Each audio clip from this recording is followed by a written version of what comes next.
ધાર્મિક આયુર્વેદ ચેનલમાં સ્વાગત છે। મારું નામ છે વિશાલ ઢોલરિયા। આજે રાજકોટની અંદર આપણે રેખાબેનના રેફરન્સથી જે બેન છે એને જે કફની તકલીફ હતી, કે ઠંડી વસ્તુ ખાઈ ન શકતા, તો એના માટે એને જે આપણી વસ્તુ વાપરેલી છે જે ટીમેક્સની, તો એ વસ્તુ દ્વારા એને શું રિઝલ્ટ મળ્યું છે એ આપણે એને પૂછીએ અને એનાથી શું એને ફાયદો થયો છે। તો તમે શું આપણી વસ્તુ વાપરેલી છે? આ તુલસી ડ્રોપ્સ પીવાથી કોફળીની માં જાતા જ નહીં, કોઈ ઠંડી વસ્તુ ફ્રીજની ખાઈ જ ન શકતી। હવે આ પીવું છું ને એટલે ખાઈ શકું। ઓકે, તુલસી ડ્રોપ આપણા ટીમેક્સના વાપરવા, બરાબર, ઠંડી વસ્તુ તમે ફ્રીજની પણ બધી વસ્તુ ખાઈ શકો છો, બરાબર।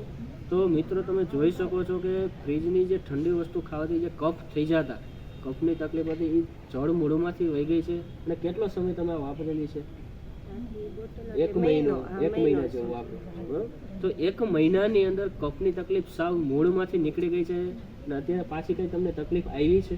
ના, હજી બંધ કરી દીધા તોય ન થાય। ઓકે, હજી બંધ કરી દીધા પછી પાછી તકલીફ પણ નથી આવી કફની, તો તમારા સગાવાલા સુધી આ વિડીયો પહોંચાડો અને એને જો આવી કોઈ તકલીફ હોય તો એના સુધી આપણું જે આ ટીમેક્સનું તુલસી ડ્રોપ્સ છે, જે 5 પ્રકારના મિક્સ કરીને તુલસીમાંથી બનાવેલો આખો અર્ક છે, જે સવારે એક જ ટાઈમ લેવાથી તમને એક જ મહિનાની અંદર તુલસીના ડ્રોપથી કફ પ્રકૃતિ હશે એ આખી નાબૂદ થઈ જશે અને તમારા શરીરનું બેલેન્સ કરી દેશે કફ પ્રકૃતિ। તો આ નીચે ડિસ્ક્રિપ્શનમાં આપણો જે રેખાબેન છે એનો નંબર આપેલો છે, ત્યાંથી અમારો સંપર્ક કરી તમે મગવી પણ શકો છો। Thank you.